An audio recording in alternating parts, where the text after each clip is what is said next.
All right, welcome to part 6, where I will address some additional phenomena that evolution does not explain, as well as summarize everything we have covered. These phenomena include other irreducibly complex systems. This includes how the immune system works, our blood clotting mechanisms, and gene regulation. It includes metabolism, which is the production of energy from fuel, as well as synthesizing ATP from that energy. It includes photosynthesis in plants, locomotion, which is the ability to propel oneself like the flagellum in bacteria. It includes action potentials. I didn't mention it, but the action potential in the rhodopsin pathway by itself is an irreducibly complex mechanism. It is true that many of the cellular processes, especially in more complex organisms, are irreducibly complex. Then there is this interplay between systems. Each major system in our body, like respiratory, circulatory, and digestive, is dependent on each other. For example, just to watch these videos requires that you contract the muscles in your eye.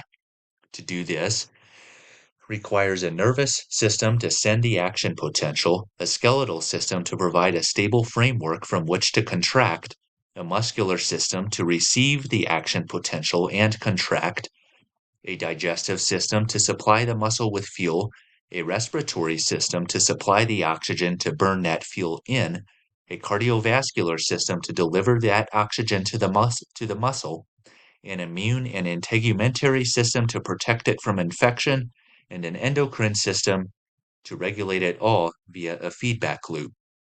And each one of these systems has many mechanisms that are likely to be irreducibly complex.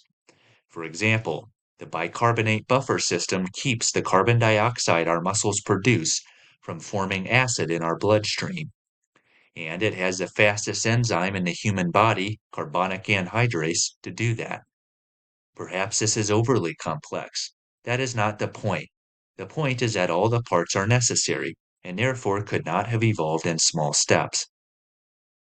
This also includes the processes of transcription and translation, which I would like to zoom in on because these include a whole host of irreducibly complex systems. There are 4 regarding transcription.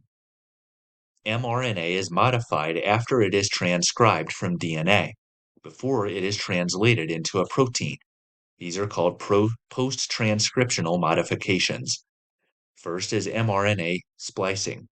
This is the process of splicing out introns to affect which protein is made, and one needs to splice out just the right parts to make the correct version of the protein, just like words are spliced together to make a book. The group of proteins and RNA that does this is called a spliceosome and can sometimes consist of over 100 components working together at just the right times in just the right ways to splice our mRNA before it is translated. This cannot have evolved in small steps. There are mRNA modifications, where a functional group is added to the mRNA to make it translated more or less. Examples of this include phosphate and methyl groups. For example, methyl groups generally decrease the frequency at which its strand of mRNA is translated. Over 160 such modifications are known. To carry out any of them requires the existence of many interworking parts. For the most part, these are irreducibly complex systems. There is the mRNA half-life. Generally, a long sequence of adenines, called a poly-A tail, is added to the end of an mRNA strand to keep it from degrading. The length of this tail, as well as the influences from other types of RNA, determine the length of time that a strand of mRNA is translated for. Adding this tail at the right time and in the right way requires the presence of many interworking parts. Lastly, for mRNA, there are base pair substitutions.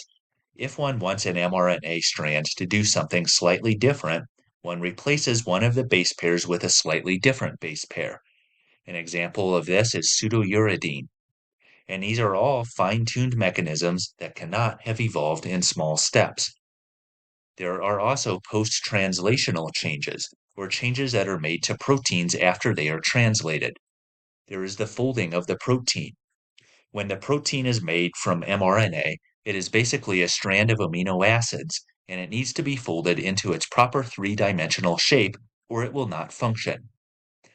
Now, to be fair, most protein folding happens randomly, but some, about 15% of it, is done by other proteins. An example is a protein traveling to the rough endoplasmic reticulum, which is an organelle within most cells, to be folded. I might add that there are transport systems like railroad tracks that transport the proteins to and from the rough endoplasmic reticulum and to their final destination. There are proteins specifically designed, like myosin or dynein, whose job it is to carry the proteins along these tracks. So these are irreducibly complex systems. Once a protein is folded, it is made to interact with its environment. An example of this is in type 2 diabetes, GLUT4 receptors, which allow glucose to be brought into cells, become desensitized to insulin, resulting in some of the symptoms we see in diabetics. Exercise is thought to at least partially reverse this effect. This is done via many interworking parts, which makes it an irreducibly complex mechanism. Like mRNA, functional groups can be added to proteins to alter their function. The most common example of this is adding a phosphate group to a protein in order to activate or deactivate it. An example of this was given in the rhodopsin pathway, but this too is irreducibly complex. If these weren't complex enough, know that most of these pathways can be modified to react to their environment. Imagine a robot and the amount of design required to build it. That's step one, that's already irreducibly complex. But for the robot to actually interact with its environment requires that additional code be written. And it is the same way with biochemical systems, except the information is coded for not in bits of electricity, but in the form of biomolecules, the three-dimensional layout of the cell, and variables like it. An example of this is antibody production. When the body encounters a new pathogen, it takes several strands of mRNA and splices variable amounts of introns out of them until an antibody is formed that can bind to the pathogen. Sometimes thousands of antibodies will be formed until one successfully binds to the pathogen. Then, the body has a way of knowing that that is the right one, reproducing it in mass quantities and storing the information so the next time the pathogen is encountered, its response is faster. So it's already an irreducibly complex system in that an antibody can be made. That requires the interaction of many molecules, such as a spliceosome. But there is additional machinery needed to use that information in a meaningful way. Another example was mentioned with the GLUT4 receptors becoming desensitized in diabetics. So it's not enough to merely form strands of mRNA and proteins, but these processes must be regulated in such a way that it produces a meaningful outcome. This only compounds the irreducible nature of the complexity.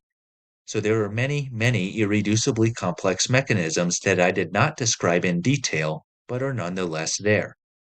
Note that to show a designer, only one such system must exist. In reality, there are many.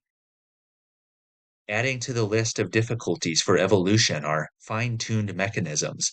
These are mechanisms that function so well that the organisms that have them don't just survive, they thrive. They are what evolutionists call adaptive radiation. An example is the human eye, of which the rhodopsin pathway is a part. The human eye is so sensitive that it can detect the flame of a candle in the dark from over a mile away. And we don't have even that great of eyes compared to some other species like hawks. Now, according to evolution, every aspect of every living being is there because the individuals that did not have that were unable to reproduce. That is, the absence of whatever biochemical gadget would be sufficiently harmful to keep us from reproducing. This includes the sensitivity of our eyes. But this is hard for evolution to explain. I think a person who can see a candle from a quarter mile away has plenty of fitness to be able to reproduce. That is, they aren't going to die or be eaten by some predator because they can only detect candles from a quarter mile away and not a full mile. And there are many mechanisms like our eyes. In other words, all evolution does is explain things that are absolutely necessary to reproduce. That's what survival of the fittest means.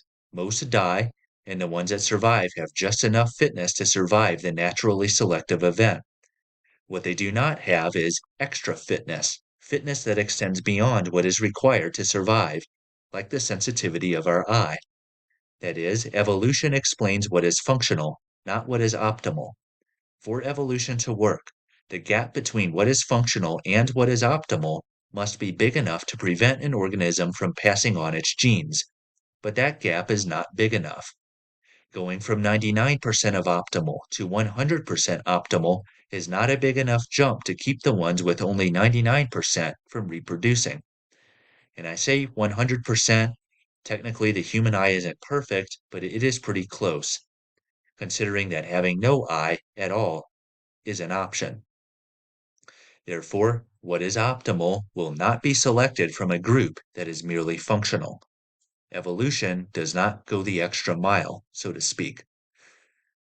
So this presents a paradox for evolution. It needs to have small steps because it is only small steps that can happen by random chance. But the smaller the step is, the less likely it is to keep the individuals that don't have that step from reproducing. For similar reasons, evolution also does not explain unnecessarily complex mechanisms. These are mechanisms with more than enough working parts to achieve its function. These include, arguably, many of the irreducibly complex pathways. They are still irreducibly complex, but they have, at least from what it appears, way more than enough steps to get the job done. For example, prokaryotic organisms like bacteria do not have many of the post-transcriptional modifications mentioned previously. Of course, the extra steps provide eukaryotic organisms like ourselves with more ways to regulate their pathways, which is one reason we are more complex than bacteria. Remember that Remember how what separates species is not so much their genomes, but how those genomes are regulated, like using the alphabet to create two different books. But despite adding complexity, these extra steps are not necessary to perform the basic functions of life. They are more of an add-on, unique to the more complex organisms. So this runs into the fine-tuning problem presented earlier. Having extra steps is a luxury item that is unattractive to the stingy forces of natural selection. Again, evolution does not go the extra mile. All right, so the list of irreducibly complex systems or problems for any type of evolution, the fine-tuning and the unnecessary complexity are unique to evolution by natural selection. Perhaps the most compelling argument against evolution comes from the way we live. Note that evolution only attempts to explain the diversity of species. It does not have to speak on these other topics, but it is nonetheless made to. Theoretically, one could believe in evolution and get their sense of morality or purpose from elsewhere, but that is not often done. Evolution is almost a worldview, a religion that explains everything there is, from moral values to emotions to what our purpose is in life. This overstepping of bounds only adds to its incompleteness. So, evolution cannot explain any objective purpose, which we all think we have. If we evolved from a single cell and then we die and that's it, then what objective purpose is there? Sure, we can make something up, like going and saving the spotted owls, but that is not the same as a purpose actually existing. In evolution, the only purpose of having a purpose is to give individuals a greater motivation to survive, but that is not the same as there actually being a purpose. In reality, we are like the asteroid floating through space, with no purpose, no reference point. That is what evolution would posit, but that is not how we live. Now, some say that having no purpose should add meaning to this life, since it is the only life we have. And maybe that's true, maybe it isn't. Either way, it does not explain where objective purpose comes from. Next on the list is our moral values. Evolutionary systems of morality set up the survival of self as the ultimate good. It is what determines our moral behaviors. For example, a society where everyone murders does not last for long. So, not murdering means we have a society to live in which provides things like nourishment and protection. One could say that this is selflessness. This is not to say that every evolutionist is selfish. Some are genuinely selfless. It is providing a stable foundation for that behavior that is impossible, evolutionarily speaking. It is also true that religions, like Christianity, also say that there are benefits to good moral behavior. However, those do not form the foundation for moral behavior like they do in evolution. Defining morality this way runs into three problems. Firstly, there is no reason, evolutionarily speaking, to promote the good of self over the good of anything else. Why is promoting self good? Evolution cannot answer that. To treat self as being more valuable than anything else is biased and is known as speciesism. Note that the reason for behaving morally in Christianity is a being whose attributes enable him to be that reason, attributes that survival of self does not have. Secondly, this removes the basis of any genuine concern for others. It is possible to be an evolutionist and to be genuinely concerned for others. However, evolution provides no basis for doing so. In evolution, the foundation for concern for others is concern for self. There is no way around this. The moment one becomes genuinely concerned for others, they are forgetting the very reason they are doing that, which is self.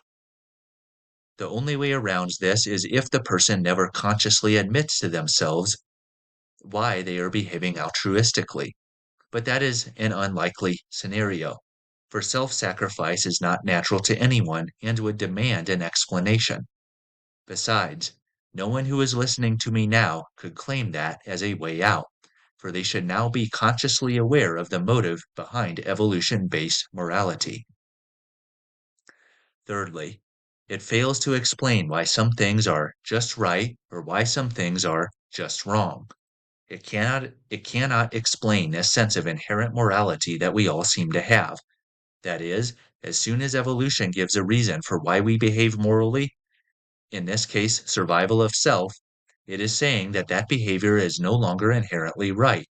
Morality is just a means to an end, but has no inherent value. Its only purpose is to increase our odds of survival. But that contradicts how we live. We think that genocide is just wrong, and being considerate of others is just right. No explanation needed. That is, if increasing our odds of survival involved doing something that is the opposite of what we generally think to be right, we would be obligated to do it.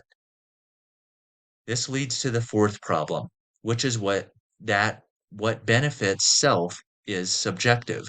One could use it to justify just about anything. The evolutionist thinks that being kind to others and survival of self are synonymous, that they always go together, but that is not the case.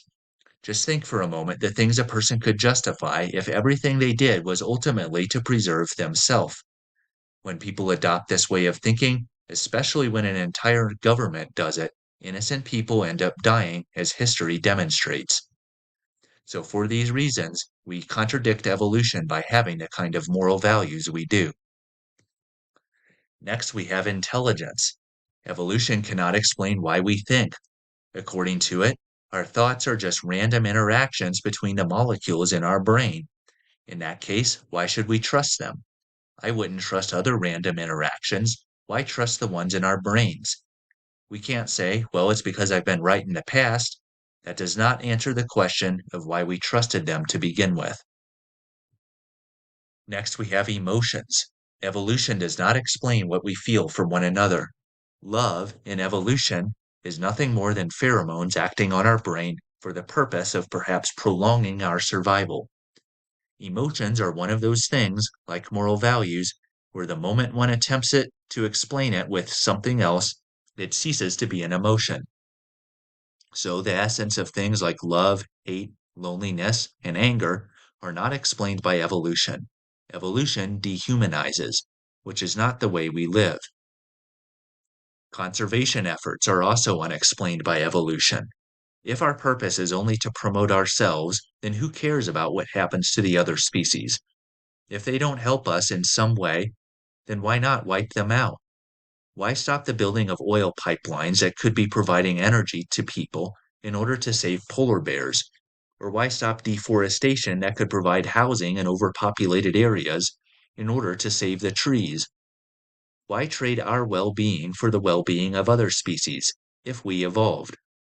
One could say that the only reason we conserve the environment is to ultimately benefit ourselves, but I think we tend to view it as more than just a means to an end. There is some inherent beauty in it that is worth preserving. Next, evolution implies that all species are equal. Humans are not made in God's image. The amoebic slime and the human are equal. They are just different rearrangements of carbon, hydrogen, and oxygen, having all evolved from the same thing. But that is not how we live.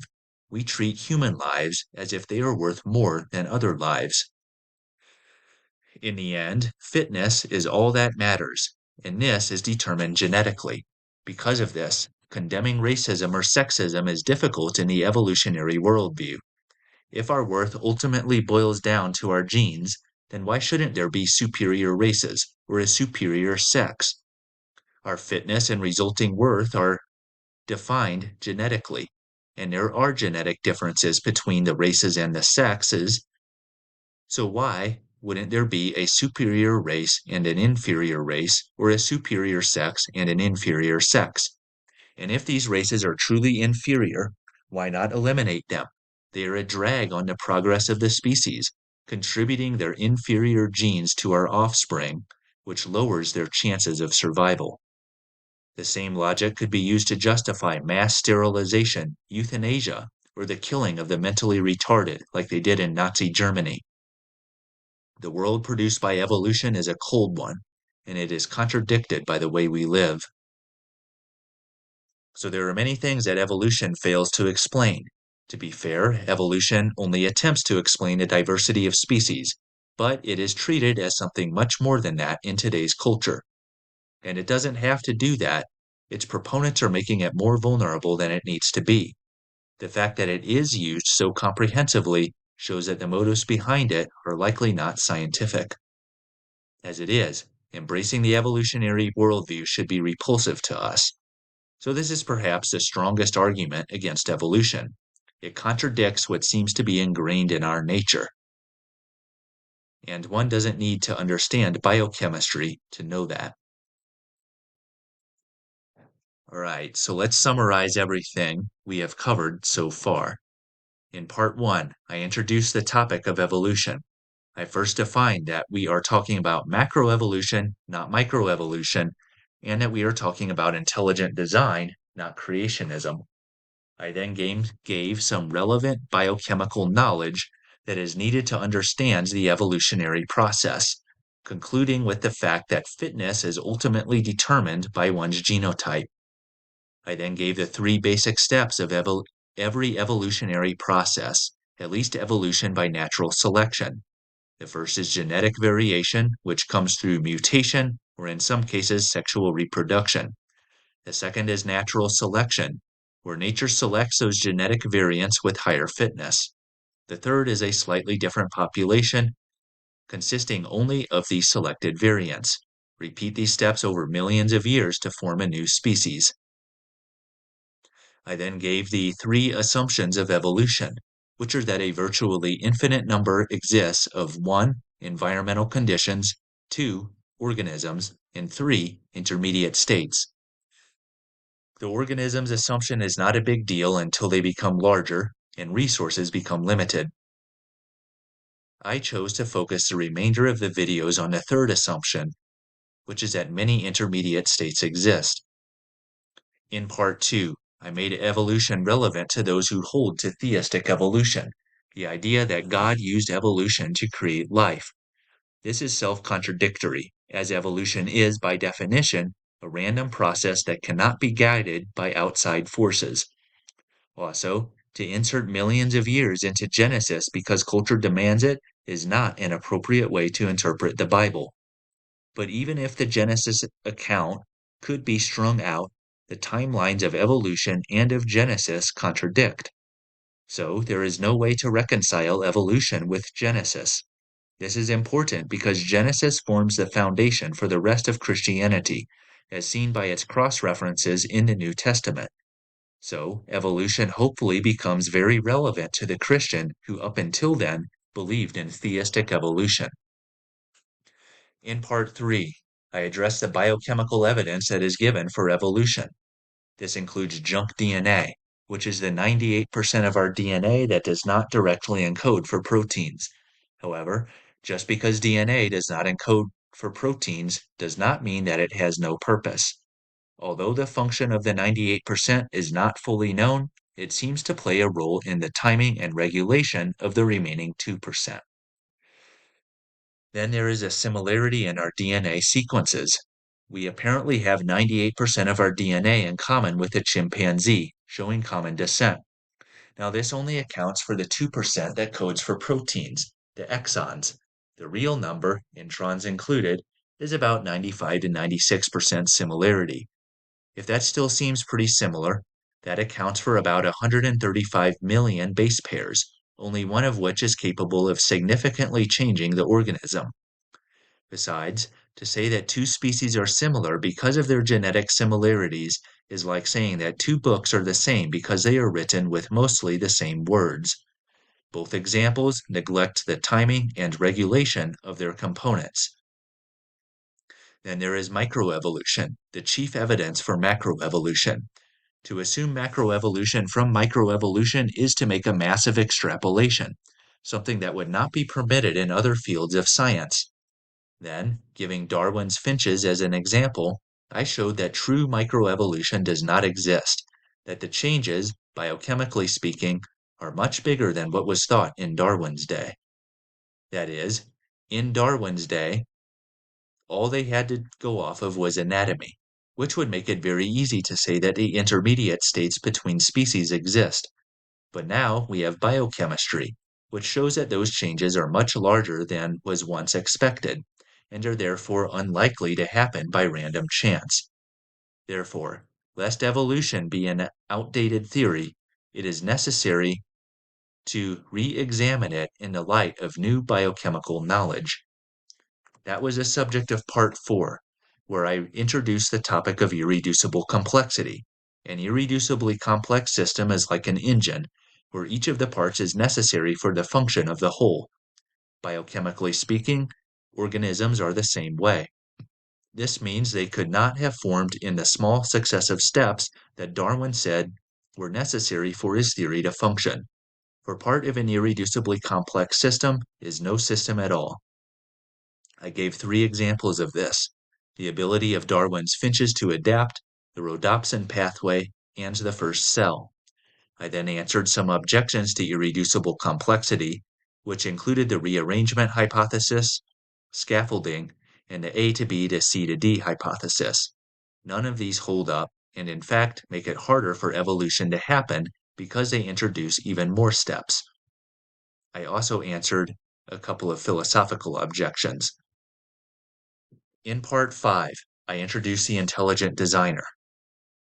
Besides offering insufficient biochemical evidence, evolution cannot explain the origin of irreducibly complex systems. Therefore, a designer is needed, which we called X, after a variable in mathematics. X wasn't X for long, as its attributes needed to design life are to be undesigned, uncaused, have no beginning, immaterial, supernatural, willful, alive, and intelligent. These are the attributes of a deity, so X is necessarily God. I then answered a host of philosophical objections that are likely to arise once God is proposed. These included accusations targeting the nature of faith, objections to the supernatural nature of God, the imperfect designer, and others. None of these objections rescue evolution. In part 6, I addressed some other phenomena that evolution doesn't explain, both scientific and philosophical. The scientific ones included other irreducibly complex systems, the fine-tuning of biochemical systems, and unnecessarily complex systems. The philosophical ones included emotions, intelligence, conservation, and others. In other words, evolution is contradicted most strongly by the way we live. However, that was not the focus of these videos. Given this, you might be wondering, why is evolution so popular if it falls apart so easily with biochemical advances? Why is such an outdated theory so vehemently pushed as scientific fact? Well, I brainstormed a few reasons. The first is culture. Most of those who push evolution haven't thought about it critically. They are only saying what they have been taught. Perhaps someday society will look back on evolution as being one of history's most extraordinary and popular delusions. The second reason is bias. People want to believe in evolution because the alternative, intelligent design, invokes the supernatural. And for some reason, the scientific culture made the decision some time ago to not allow explanations that point to the supernatural. Science does not comment on what science can or cannot conclude. That move was an action of faith. It brought the scientist's personal beliefs into the experiment, and the result is a culture like today's, where there is a strong bias against the supernatural. The third reason concerns personal desires. Those who support evolution often do so because the alternative is unpalatable to them. Reasons for this range from belief that intelligent design impedes the progress of science, to a desire for personal freedom, to a host of personal issues that one might have with the designer. But the bottom line is that people don't want God to exist, which makes them more likely to believe in evolution. To be clear, I don't think the intelligent designer part of intelligent design should be taught in science classes. That is a philosophical idea, not a scientific one. However, the scientific component of it, that is, the evidence against life forming and evolving randomly, should be taught in science classes. Doing so would be consistent with how any other theory is taught. Present the evidence both for and against it, and let the students make up their own minds. And if schools don't want to waste their time with controversial ideas, then they should table it, saving it for more graduate level studies. So here are the references. If you want to see the sources, just go to that part of the PowerPoint and there will be a superscripted number that matches up with the numbers here. All right, so that is the end of this video series. Hopefully by now you have a better understanding of evolution and why the science of biochemistry, with the associated idea of irreducible complexity, both renders evolution implausible and shows the need for an intelligent designer. Thank you for listening.